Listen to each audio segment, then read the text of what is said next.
Back in 2001, a game called Ico emerged on the PS2 and made a quiet little splash in the world of video games. Aside from being an excellent action-adventure puzzle game in its own right, Ico showed that games didn't need extensive voice acting, lavishly produced cutscenes, or even dialogue to tell a thoroughly moving story. It proved that gameplay itself could be an effective storytelling tool. Brothers: A Tale of Two Sons is one of the very few games I've played since then that manages to capture the same storytelling magic that Ico had 12 years ago. Developed by Starbreeze Studios, Brothers is a twin-stick action-adventure game that has the player controlling two siblings simultaneously. The left stick and shoulder button control the big brother, while the right stick and shoulder button control the little brother. It's a control scheme that surely will cause your brain to go haywire at times, but fortunately the gameplay never requires all that much precision.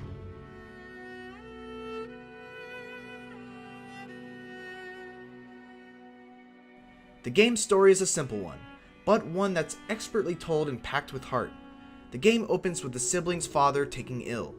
After wheeling him back to their house, the doctor tells them that the only cure to save their dad rests on a giant tree far away in a distant land. Without hesitation, the two sons embark on a journey to save their dad, the only family that they have left besides each other. At this point, I should also say that this story is told without any real dialogue. The characters speak in a sort of gibberish language that only they understand. It's an effective style that engages the player by letting them fill in the blanks and project their own vision of what the characters are feeling or saying.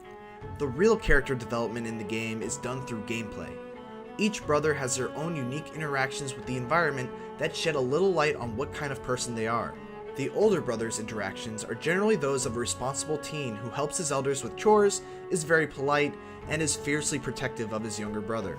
The little brother, on the other hand, is your typical adolescent brat, loving to pull pranks, spit in the community wells, and show off the considerable musical talent that his brother hilariously lacks. The addition of these interactions is such a small thing, but it goes a long way in making the player feel emotionally attached to the characters. One fun example is when you need to get a sleepy old man to lower a bridge. When the older brother tries to politely get his attention, the man simply shoos him away and goes back to sleep. But when the younger brother interacts with him, he takes a nearby bucket of water and dumps it over his head while laughing heartily. Now that he's wide awake, the older brother can talk to him again and get him to lower the gate. There's a great feeling of camaraderie between the two siblings that other story-based co-op games strive for, but few ever really achieve on the same level as brothers. They rely on each other both emotionally and physically.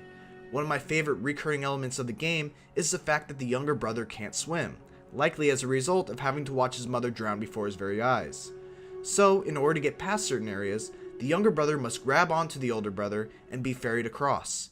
Over the course of the game, there were times when the two brothers were suddenly thrown into a river, and I let out an audible gasp because I completely forgot that the younger brother couldn't swim. The gasp wasn't because I thought I might have to replay a checkpoint, it was because I didn't want the younger brother to die because of my negligence.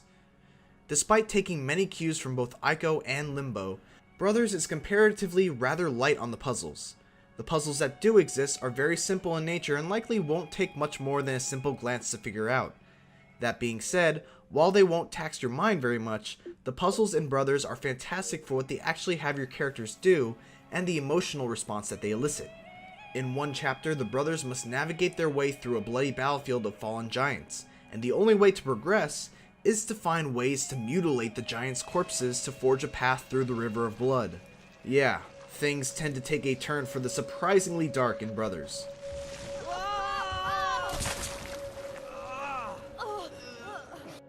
There's a ton of variety in Brothers' 7 chapters. Aside from the aforementioned battlefield, you'll make your way through caves, giant castles, dark forests filled with man-eating wolves, arctic rivers, and more. The downside to all of this though is the price. The game currently has a $15 price tag on the Xbox Live Marketplace for what is ultimately a 3 to 4 hour experience with little reason to come back to it. It's a hell of an experience to be sure, but I can't help but wish there was something extra in the package, like a commentary track or something. I'd be fascinated to learn more about some of the inspirations for this game. The themes and ideas explored in Brothers: A Tale of Two Sons are not new to video games, but very rarely are they executed upon as well as they are here. As a game, Brothers disappoints a little with its overly simple puzzles, short runtime, and low replay value. But as an experience, It dazzles with an emotional story, endearing characters, beautiful visuals, and a soundtrack to match. Whether or not you pick the game up should depend on what is more important to you, the game or the experience.